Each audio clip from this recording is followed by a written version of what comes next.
Bonjour les produits sociaux. Aujourd'hui, nous nous retrouvons au Centre de ressources documentaires où j'ai été accueillie chaleureusement par Florence et Marc. Ils ont accepté de partager leur expertise pour la conception de cette vidéo « Méthodologie de lecture ». Elle s'adresse à vous, apprenants en travail social, à qui l'on parle souvent de lecture indispensable. Mais face à la quantité de livres disponibles, on ne sait jamais par où commencer. Entre les ouvrages théoriques, les manuels, les témoignages et les grands classiques, le choix peut vite devenir un casse-tête. Dans cette vidéo, je vais t'aider à repérer les livres vraiment utiles pour tes dossiers, tes certifications ou simplement pour nourrir ta réflexion personnelle. On va voir ensemble comment analyser un sommaire, construire une bibliographie de base et surtout comment retrouver le goût de la lecture sans se sentir submergé. Et comme c'est la toute première vidéo d'une série consacrée à tes outils d'étudiant en travail social, reste bien jusqu'à la fin.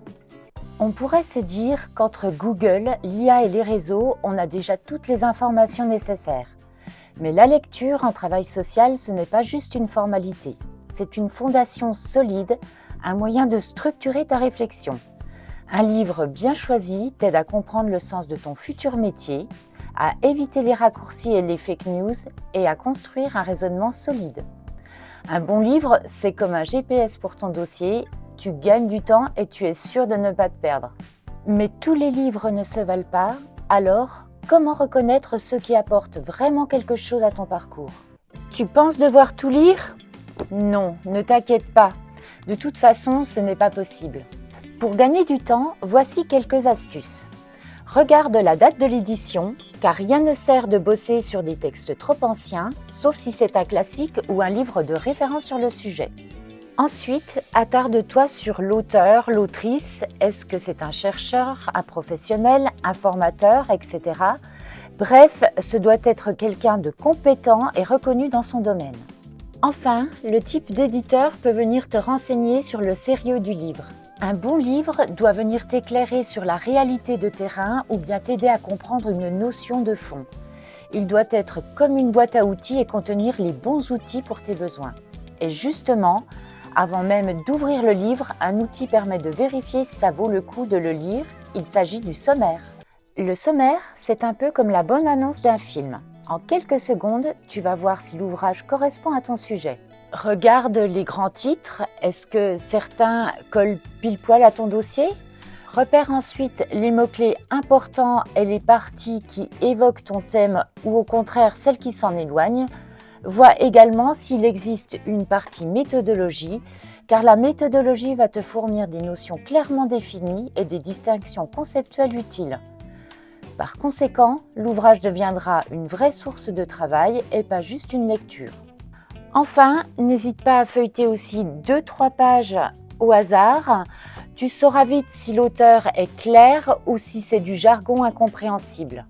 Tu sais maintenant repérer les bons livres, alors encore faut-il savoir où les trouver facilement. Alors, pas besoin d'acheter 15 livres d'un coup. Commence par la bibliothèque de ton centre de formation.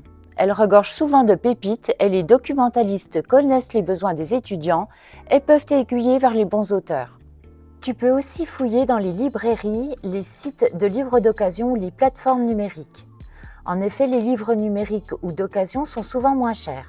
Enfin, n'hésite pas à demander autour de toi, tes formateurs, tes camarades de promo ont souvent de très bonnes recommandations à partager. Alors, même si tu ne lis que quelques ouvrages, il faut que tu saches comment les organiser dans ta bibliographie. Faire une bibliographie est essentiel car c'est la preuve que tu t'es renseigné et que tu n'as pas sorti une idée de ton chapeau. Pour débuter, vise 3 à 5 ouvrages de base sur le sujet. La recette? Un livre de base généraliste, un ouvrage un peu plus spécialisé, 1 ou 2 articles scientifiques et éventuellement un livre pratique ou un témoignage. Je vais toutefois faire une petite parenthèse sur les livres témoignages. Le livre témoignage est très intéressant car il apporte un point de vue concret et incarné sur la situation. Mais attention, il reste subjectif puisqu'il reflète l'expérience et le regard personnel de l'auteur. Donc on ne peut pas généraliser nécessairement à partir de ce livre témoignage. Enfin, pour faciliter la conception de ta bibliographie, prends bien l'habitude d'écrire les références dès que tu lis quelque chose d'intéressant. Tu peux t'aider d'un petit carnet qui va recenser tous les éléments importants. Donc, n'oublie pas de bien noter la page des citations que tu souhaites extraire et surtout, lorsque tu cites un auteur, veille à respecter les normes de citation en vigueur sous peine de plagiat. Alors, tous ces conseils sont bien beaux, mais encore faut-il avoir envie de lire. Alors, comment s'y mettre ou s'y remettre quand ça ne vient pas naturellement? Face à un pavé de 400 pages, on a tous eu envie de fuir. Le secret, c'est de sélectionner. En effet, tu n'es pas obligé de tout lire. Commence par les chapitres qui t'intéressent et te paraissent utiles. Lis les résumés ou la 4e de couverture, c'est ce qui est rédigé au dos de l'ouvrage. Lis progressivement, donne-toi des objectifs tels que 10 pages par jour et n'hésite pas à faire des pauses ou à annoter ce que tu trouves pertinent. Il faut que tu arrives à rester dans une lecture active. Pose-toi aussi régulièrement la question « Est-ce que cette partie m'aide vraiment à comprendre mon sujet ?» Enfin, certains podcasts ou vidéos peuvent t'éclairer sur certaines notions qui te paraîtraient floues dans les livres de référence. L'objectif est que tu deviennes acteur de ta lecture et pas victime du volume d'un livre ou de sa complexité. Dernière étape avant de conclure, comment éviter les erreurs classiques quand on choisit un livre?